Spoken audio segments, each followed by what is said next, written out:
Shadow, mysterious character who aids the forces of law and order, is in reality Lamont Cranston, wealthy young man about town. As the Shadow, Cranston is gifted with hypnotic power to cloud men's minds so that they cannot see him. Cranston's friend and companion, the lovely Margot Lane, is the only person who knows to whom the voice of the invisible Shadow belongs. Today's story, The Oracle of Death.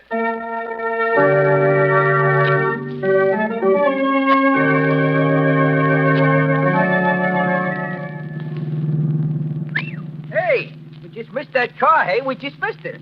Shrevey, you should know better than to speed around corners in this cab when we have the police commissioner with us. Well, Mr. Cranston, that is just why I'm speeding, that's why. Get it, hey? There, now, you see, Commissioner Weston, we really have you with us just to fix tickets. Yes, and if I didn't feel so darn good-natured after that, after that dinner you folks fed me, I'd resent it very much, Miss Lane.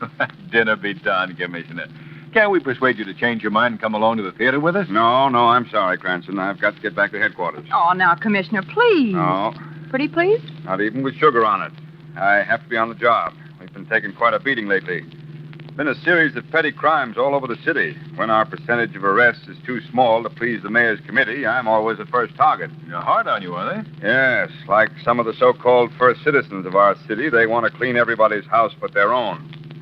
You know, you fall into that category too, Cranston. I do? Well, how? Well, that new servant you hired, Rodney, an ex-con just out of prison. You know nothing about him.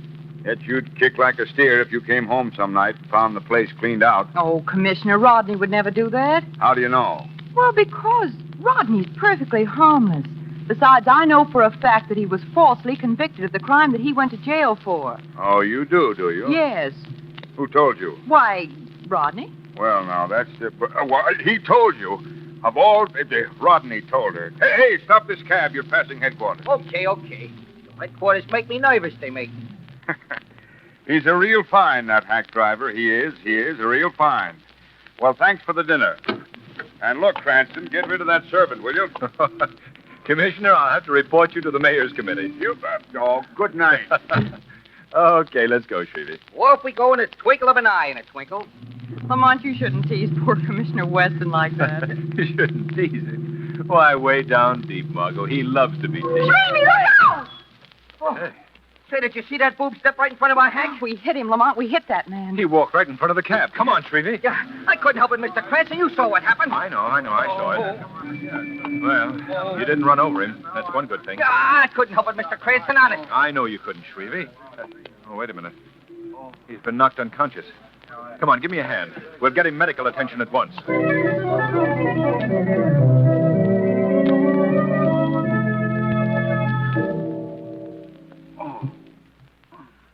Look, Lamont. His eyes are open. The doctor must have brought him around. Yes. Let's see if we can learn who he is, where he lives. Hello there. You feeling better? Huh? What happened? Where am I? Now, take it easy, old man. You're all right. I'm all right, am I? Who are you? Well, I'm Lamont Cranston. I took you here to my apartment right after the accident. Accident? What accident? Don't you remember being hit by the cab Mr. Cranston and I were riding in? Hit by a cab? I don't remember nothing like that. Now, look, buddy. How long have I been in this joint of yours? About 24 hours. 24 hours? How do you like that? That makes today Monday. And I had an important date, Sunday, last night. Now, take it easy, my friend. This is not Monday. It's Sunday. What? Sunday? You're crazy. This is Monday. No, truly, today is Sunday. Wait a minute. Who got hit on the head, me or you?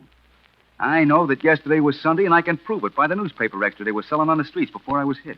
What was the extra? It was about that young society dame that got murdered. What young society dame? All right. Play dead, dog. So I'm talking about Ann Clay, the one who was pushed off a penthouse balcony and fell to her death. Well, you must admit, Lamont, our friend has quite an imagination. Yes.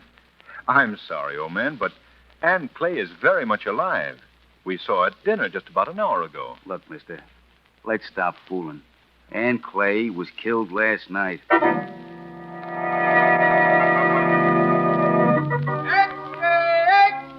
Ann Clay killed. Falls from penthouse roof, read about the big murder. Extra!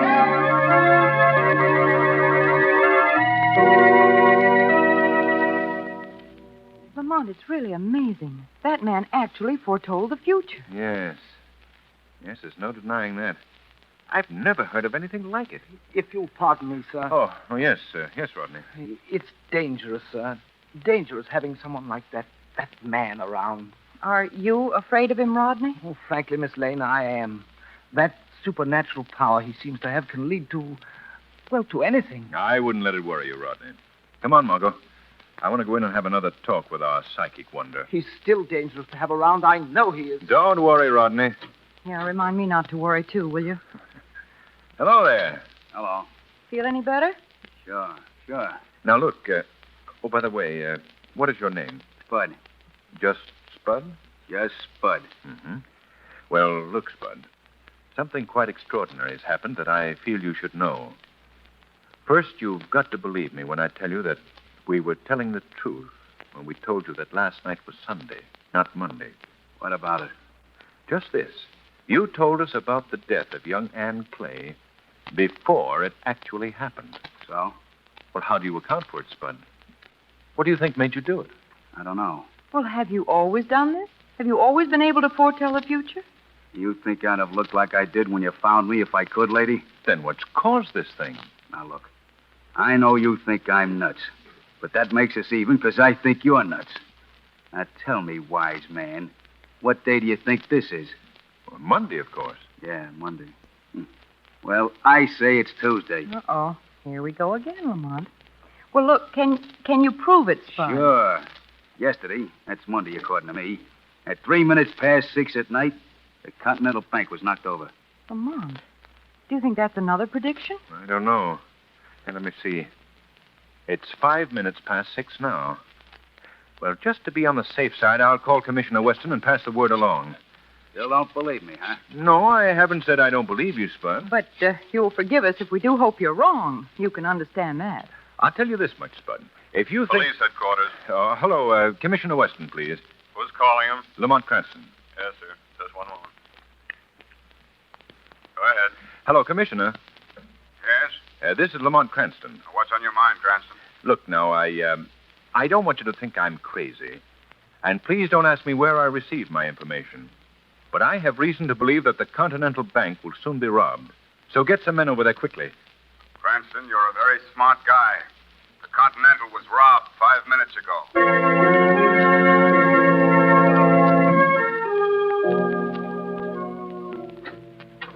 All right, come on in, Margot. Come on in. Well, you needn't be sure it was me, Lamont. You did your best to prevent the Continental Bank robbery. And I succeeded Is in... that you, Mr. Cranston? Oh, yes, Rodney. Oh, Mr. Cranston, while you were gone, that man, Spud, he disappeared. Disappeared? He got away? And what happened? Well, just after you and Miss Lane went out, he called for his clothes.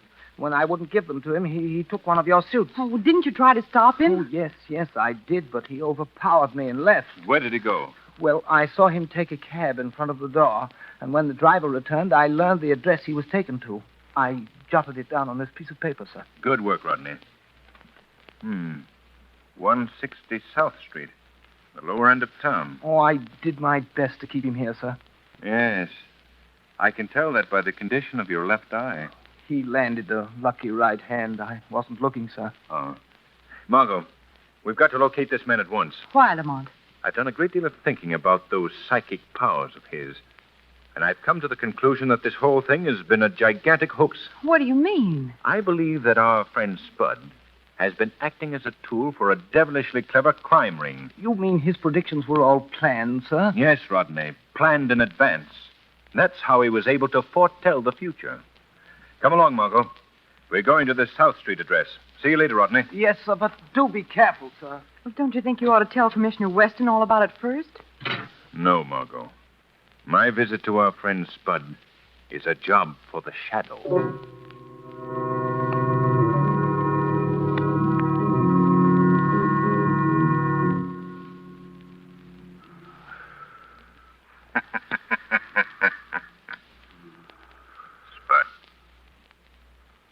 Spud. Huh? Wake up, Spud. What was that? Wake up, I say. I want to talk to you. Who's there? Who's in this room? Why don't you put on the light and see? Yeah. Put on the light. There now. Hey, what is this? Nobody's here. Yes, there is someone here, Spud. I can hear you, But I can't see you. I don't get it. I'm standing right here beside you, Spud. Then why can't I see you? You can't see me because I've clouded your brain and made myself invisible to your eyes. Who are you? Men call me the Shadow. No. I'm hearing things. That's what's happening. There ain't nobody here. I'm going crazy just like they said I was. Who said you were? Whom are you talking about? A guy by the name of Cranston. Him and his girlfriend, this stupid butler. All of them said I was nuts. Maybe they're right. Why did they think you were crazy? Because I predicted things to them. Things that hadn't even happened. And they come out true. How were you able to predict the future? Answer me, Spud. No. I insist that you tell me. Why don't you tell me why I can't see you? And maybe I'll tip my hand, too. I've already explained that. Yeah? I have reason to believe, Spud, that all your predictions of the future were carefully planned, that you knew they were going to happen. I see. Then if you're that smart, Shadow, why don't you tell me what I'm going to predict next? I'd rather let you tell me. Okay, I will. You heard me speak of this guy, Lamont Cranston? Yes? Well, he's dead. Dead? Yeah. Cranston got killed last night at 8 o'clock.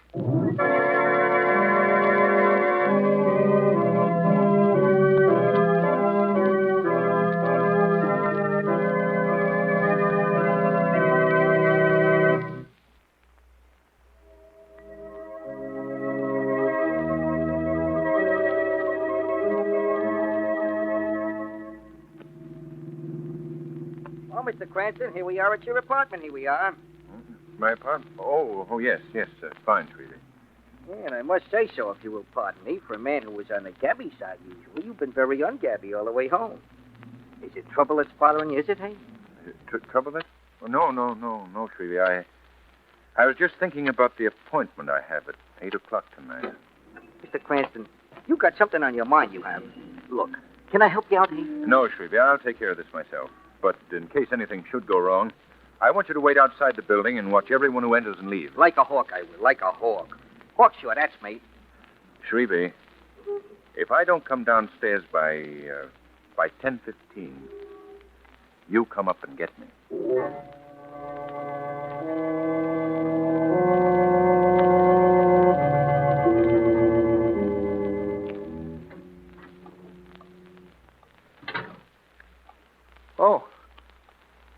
I didn't know you were in here, Mr. Cranston, sitting in the dark.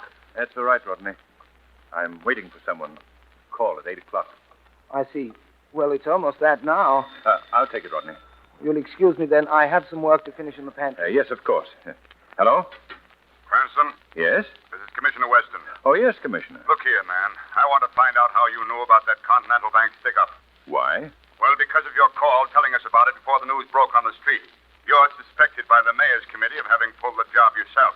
Now, Commissioner, you don't believe that, do you? I don't know what to believe at this point.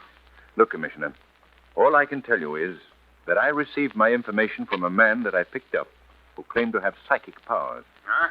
He foretold the murder of Ann Clay, the looting of the Continental Bank. And right now, I'm waiting for the third crime that he predicted to happen. What is it this time? I'm sorry, I can't tell you. You can't. Listen, you're obstructing justice. You're interfering with the law. Good night, Commissioner. Sorry, Weston. I couldn't tell you any more. Oh, Rodney, I'd forgotten that you were still here. Yes, sir. I shan't need you any longer tonight. I'm expecting a caller at 8. But, sir, it's 8 now. I can wait and show your guest in. I'll attend to it myself. Good night, Rodney. Well, good night, sir. Yes, good night. You're sure you're all right, Mr. Cranston? I hope so. Good night, sir. Good night, Rodney. 8 o'clock. Well, you'll soon know. Oh. My nerves certainly are on edge. 4, 5, 6, 7,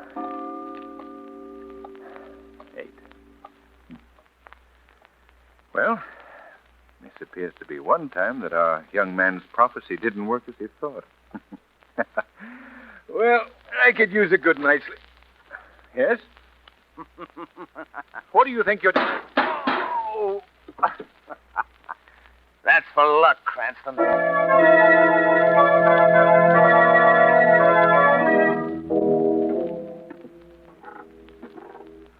So you see, Commissioner Weston, I was frankly worried about the whole situation. And when I heard Mr. Cranston speak to you on the phone tonight, I felt it my duty to reveal to you just who this man who made the prophecies is. Yes, you did the right thing, Rodney. Thank you. This must be his room right here, sir. Wretched-looking hovel, isn't it? Incidentally, it might be wiser not to mention that you're from the police. Not from the police? Oh, sure, yeah.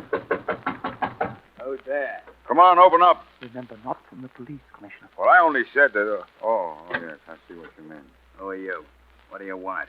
It's Rodney, Mr. Cranston's butler. Don't you remember me? Oh, yeah. Who's this guy? He's a friend of mine who's interested in your case. He wants to talk to you. Okay. Come in. I suppose you're going to ask me a lot of crazy questions, too. No, I'm just very curious to learn more about this psychic power you're supposed to have. You a cop? I said I was here to ask about your psychic power. Well, I don't see nothing wonderful about it. I just don't agree with the rest of you people as to what day it is, that's all. Everyone else is a day behind me. Was that screwy? No, not if you're telling the truth. Sure, I'm telling the truth. I'll prove it to you. Now, what day do you say this is? Tuesday, of course. You see? And I know that it's Wednesday. How? Because last night, Tuesday, half of this town was blown up by bombs. What? Sure. The railroad station, hotels, theaters, every place on the east side of town. You are crazy. You can decide that later. I ain't finished. They got the power plant over on the west side, too. Blew it to pieces. Killed everyone in the joint. What time did all this happen? About 10:30 last night. That's the maddest thing I've ever heard. Okay. I ain't asking you to believe it. Oh, look, Mr. Weston, whatever your personal reaction may be, I must beg you to believe me. Everything else that he's foretold has happened right to the minute. This is too fantastic. But you can't lose anything by taking precautions. Suppose the power plant should blow up. Would you want to be responsible for all those deaths? No, of course not. And he's always been right before. You know that from the call you made to Mr. Cranston. Yes, that's true. Well, I guess I'll have to take the gamble. If this prediction doesn't come off, I'll be laughed off the force. But if it proves to be right, well, it's worth a try. What time is it now? 5 minutes past 10. Then I have exactly 25 minutes to evacuate that powerhouse and send every armed man in the department to the east side to protect it from those bombings.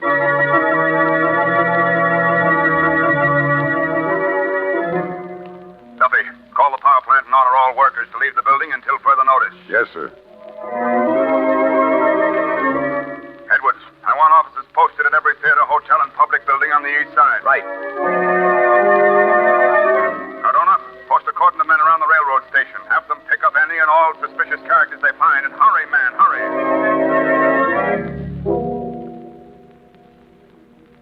Mr. Cranston. Mr. Cranston. Holy smoke, what's happened? Mr. Cranston, what's the matter with you? I had to bust the door in. Shrevey, I'm glad you're here. I've been shot. Oh. Flesh wound in the shoulder. Oh, my gosh. Are you all right, are you? Yeah, I'm all right. Who done it? Where is he? I'm not sure who did it. You gotta tell me. Did you see any strangers come out of the building? Oh, I was watching, too, I was. I didn't even hardly pay no attention to all them police alarms that was coming over the radio. What alarms? What were they about? Well, they sent a bunch of riot squads over the east side of town. Sent every cop over there. Something they was expecting to happen. And they moved everybody out of the west side powerhouse, too. Why did Weston do that, the fool? Shrevey, you've got to get word to the commissioner at once. Hey, something wrong, is it? Plenty. Find Weston and tell him to order his police back to the west side. And he must send a squad to the power plant, too, right away. Okay. But what about you? I'll take care of myself. Go ahead now. Hurry. I'm gone. Tell Weston get men back to west side. I'm gone. Oh, if I can stay on my feet long enough, the shadow will play a part in this thing, too.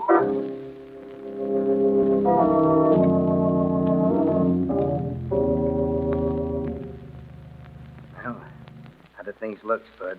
Swell. I've been all through the powerhouse. There ain't a soul around. You've done a good job of scaring them, Spud. Oh, I don't take no credit.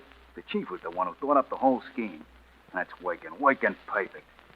All we have to do is cut the main switch here in the power plant, and boom, the town's dark. Boy, I'd have loved to seen you pull off that predicting stuff. They must have thought you was a regular wizard, Spud. Yeah, they fell for it good.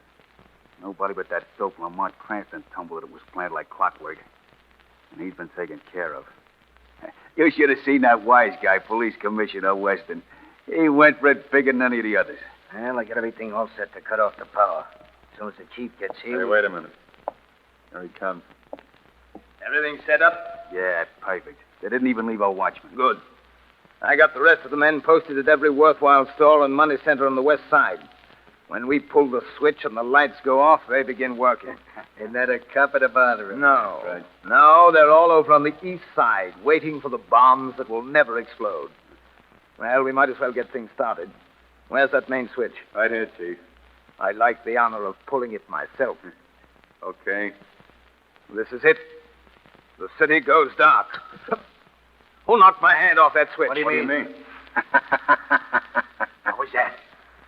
Sorry to spoil your plans, gentlemen. Who's that talking? I don't see nobody. Sounds like he's right here beside us. I am right here beside you, gentlemen. And don't try to look for me. You won't see me. Chief, who is that? Who are you? I am known as the Shadow. The shadow. Oh, so you've heard of me. Yeah. Yeah. That's the guy that came to call on me before. That's right, Spud. I called on you to learn more about your power to foretell the future. And I learned enough from you to know that you were planning just such a haul as this. What's he going to do to us? I don't like it, boss. Shut up, you fool. Don't let him frighten you. That's what he's trying to do. Yeah, but I can't see him. I ain't scared of somebody I can see, but... Well, I have no fear of anyone I can't see. You hear that, Shadow? Yes, a very brave statement. Especially from such a meek man as yourself, Rodney. How do you know me? I know that you're the valet of Lamont Cranston, a man whom you tried to murder just 2 hours ago. Oh, I see. You're pretty smart, aren't you? I'm smart enough to know that you and your gang of cutthroats murdered Ann Clay and robbed the Continental Bank. And that now you are planning to loot and terrorize the entire city. All right. What are you going to do about it? Don't worry. I've already taken care of things. How was that? You hear that, gentlemen? The cops. Hey, we gotta get out of here. Come on, let's go. See, Rodney, you didn't frighten them away after all. But you forget that I can Take still... your hand away from that switch, Rodney, or shall I shoot it away? You're not scaring me, Shadow. Let's get out of here, boss. Yeah, before the coppers get us... I'm afraid it's too late. Wait a minute, men. We can't get out now. But the officers of the law are going to have just as tough a time getting in. I'm making a break. The first man that makes a break will get it from me. You're 3 against 1, gentlemen. Are you going to let him tell you what to do? Shut up! You guys in there coming out quiet over we have to smoke you. Come and get us! Okay. Oh, Chief, no, come on. Hey, what's that? Well, you're being treated to tear gas, gentlemen. Kick that thing out of here! I ain't touching it. I think that will make you all change your minds. There's the second bomb. I can't stand this. Let's Give up. Come Going to quit, Rodney? Not till I get you first, Shadow. I'm not a very easy target. Try again. Why, I'll get you yet. Sorry, you missed again. Come on, I can't breathe, Chief. Okay. Okay, Shadow. Come and get us.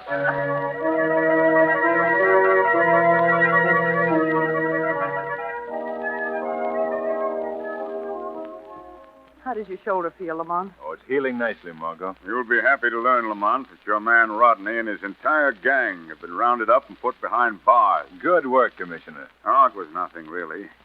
I was wise to those birds right along. Just played with them like a cat with a mouse. And then when I was ready, I set my trap for them by purposely pretending to put all of my officers on the other side of town. Just routine police strategy. Why, Commissioner Weston, you know that Lamont... was- Yes, Margot, he knows that I'm very proud of him. Besides, we mustn't forget that election, eh, Commissioner? Huh? Oh, the election. Yeah.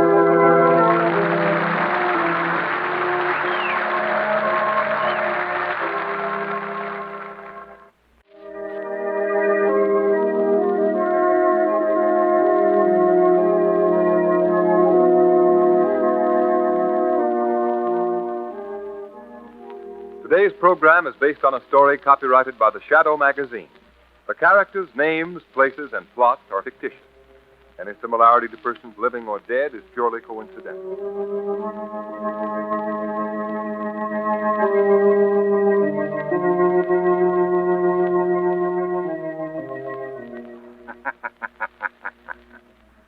The weed of crime bears bitter fruit.